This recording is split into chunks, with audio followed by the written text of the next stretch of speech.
Bismillahirrahmanirrahim. Assalamu alaikum to class.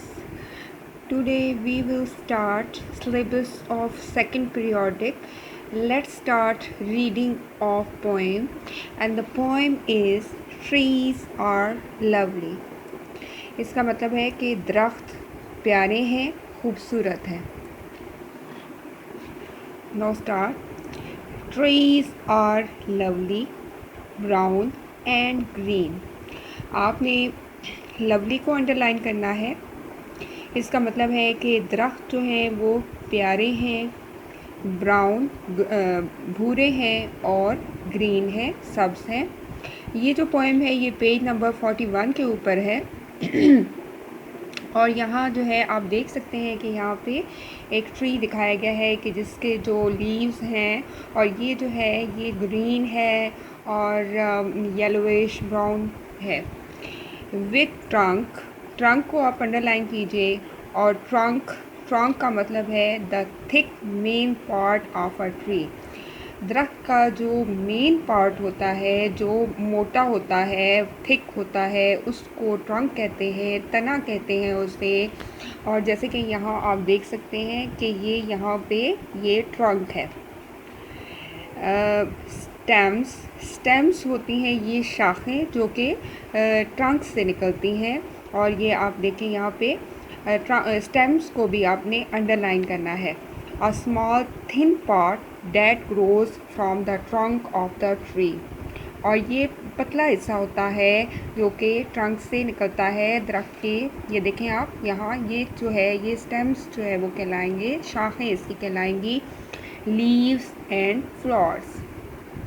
Leaves होते हैं पत्ते.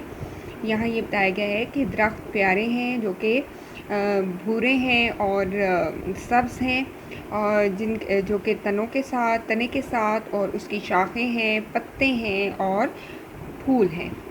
सम आर थिक का मतलब होता है घने. कुछ थिक घने हैं. एंड सम आर लीन को आप अंडरलाइन कीजिए. लीन का मतलब है थिन और कुछ जो हैं वो पतले हैं. मोस्ट कीप अस ड्राई इन शावर्स को आप अंडरलाइन कीजिए.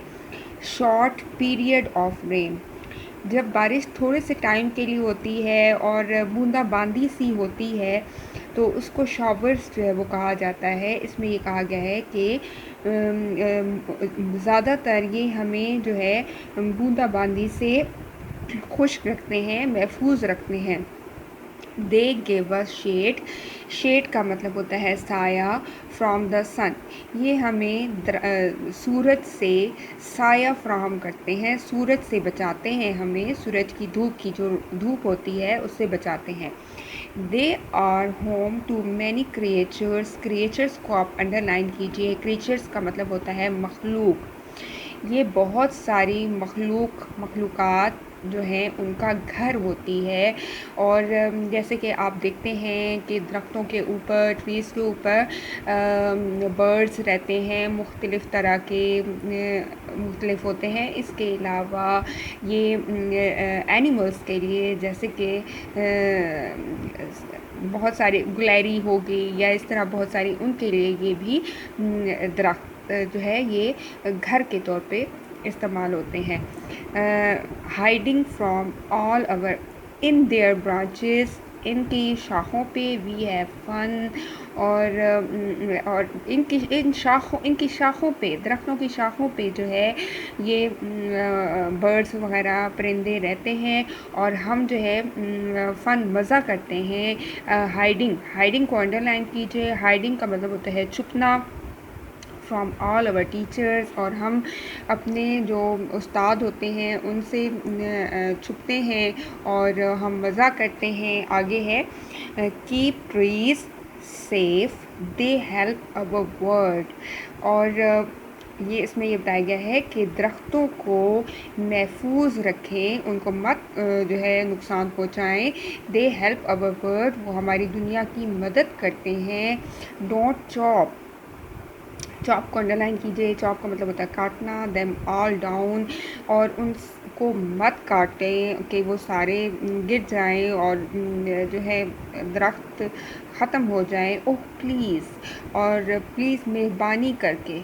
और मत उन्हें काटें। वेयर इन नेस्ट्स, और नेस्ट्स होते हैं घोंसले। वुड बर्ड्स लाई कर्ल्ड, लाई को आप अंडरलाइन कीजिए, लाइट का मतलब और लाई और कर्ल्ड को अंडरलाइन कीजिए। कर्ल्ड का मतलब है फॉर्म इनटू अ बेंट और कर्व शेप, जैसे कि एक कर्व होता है उस शेप में उसको कहते हैं कर्ल्ड, बेंट होना। और इसमें ये है, और if we had no lovely trees, अगर हमारे पास खूबसूरत प्यारे दरख्त ना हों तो कहाँ घोंसले बने और कहाँ परिंदे जो हैं वो आराम करें, और इस तरह से ये, और कहाँ हम जो है दरख्तों के साए में हम लोग खेलें। और इसमें ट्रीज़ के बारे में बताया गया है कि ये कितने खूबसूरत जो है वो होते हैं। अब जो इसमें डिफ़िकल्ट वर्ड्स को अंडरलाइन किया है, आपका होम टास्क ये है कि इसको नीट कॉपी के ऊपर आपने नोट डाउन कर लेना है, और इसको पोएम को जो है अच्छी तरह से इसकी रीडिंग की प्रैक्टिस आपने करनी है।